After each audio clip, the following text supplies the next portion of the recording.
جو چیز اللہ نے خوبصورت بنائی ہے اس سے بڑھ کے کوئی خوبصورت نہیں ہوتا۔ یہ ایک دھوکہ ہے، جتنی دیر کو انسان اپنے آپ کو دے دے۔ جس انسان کو اللہ ذوالجلال کے محبوب کی شکل و صورت پسند نہیں ہے، کہیں اللہ ذوالجلال کو اس کی شکل و صورت پسند نہ آئی تو کیا بنے گا؟ آج وقت ہے اپنے ان وعدوں کی وفا کرنے کا۔ میری سمجھ میں آج تک 3 باتیں نہیں آئیں جس کی مجھے کوئی تسلی نہیں کروا سکا۔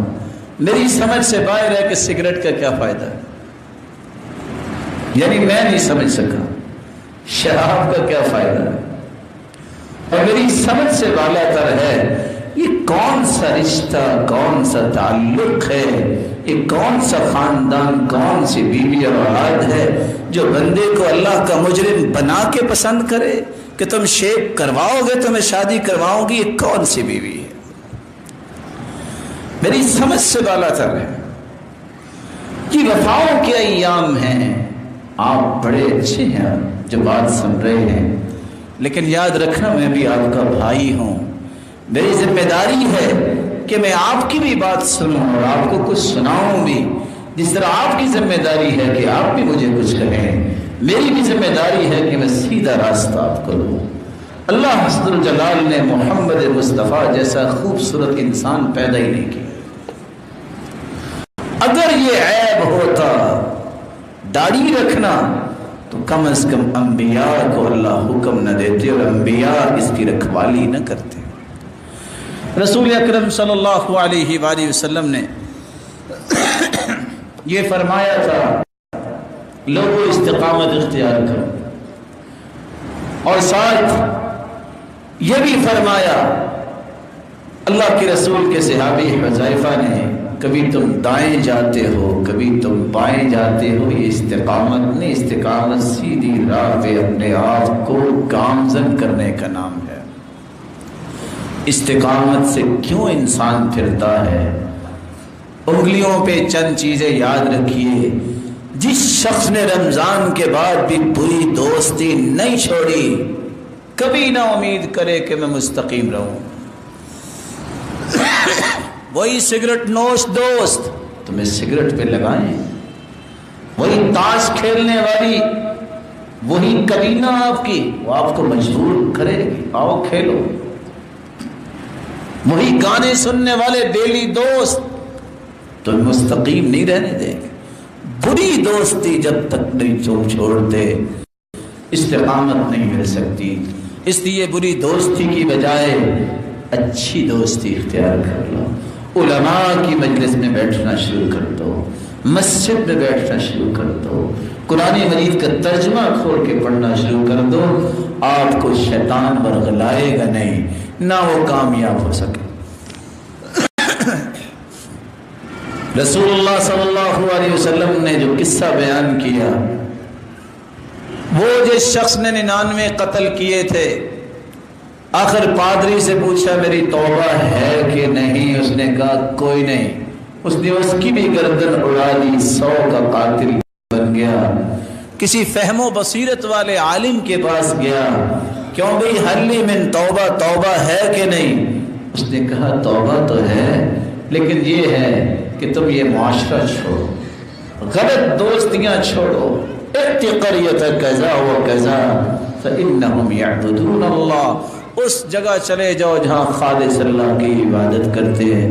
گھر سے نکلا فَأَدْرَكَهُ الْمَوْتُ، موت آ گئی، نہ نمازیں پڑھی، نہ حج کیے، نہ صدقے دیے، توبہ کی اور برائی چھوڑ کے چل نکلا۔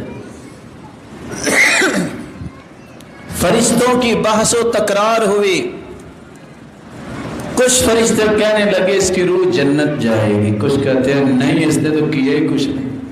اللہ نے ایک فرشتہ بھیجا، فرشتے نے کہا پیمائش کرو، یہ نیک دوستوں کے قریب ہے، نیک بستی کے قریب کے بری بستی کے قریب۔ پیمائش ہوئی، ایک بالشت اس کا جسد خاکی نیک لوگوں کے قریب تھا، فیصلہ ہو گیا یہ جنتی۔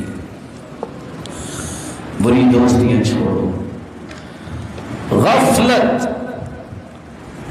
اور لمبی امیدیں چھوڑ دو۔ غفلت کیا ہے؟ کاری لیں گے نا۔ تصویف لمبی امید کیا؟ وہ زندگی بڑی پڑی ہے، اور میرے بھائی ایک منٹ نہیں لگتا، زندگی کہاں پڑی ہے۔ یہ بھول اللہ میری اور آپ کی کہیں ختم کر دے تو سارے کے سارے طبق روشن ہو جائے۔ یا من بدنیا اشتغل وقد غرک طول الامل، دنیا میں دھت ہونے والے تجھے لمبی امیدوں نے برباد کر دیا۔ الموت یأتی بغتۃ والقبر صندوق العمل، موت اچانک آتی ہے، کام وہی قبر میں چیز آئے گی جس کو عمل کہتے ہیں، اور کوئی چیز کام نہیں آئے۔ ایسی جگہوں سے جس طرح تم بچتے ہو جہاں ذلت و رسوائی ہے، گناہوں کی جگہوں سے بھی بچو، برے ساتھیوں کو بھی چھوڑو، جہالت سے دور ہونے کے لیے علم سیکھو۔ اور سب سے مبارک علم یہ ہے، میں نہیں کہتا آپ کاروبار چھوڑو، بلکہ کاروبار کرو، سنت کے مطابق کرو۔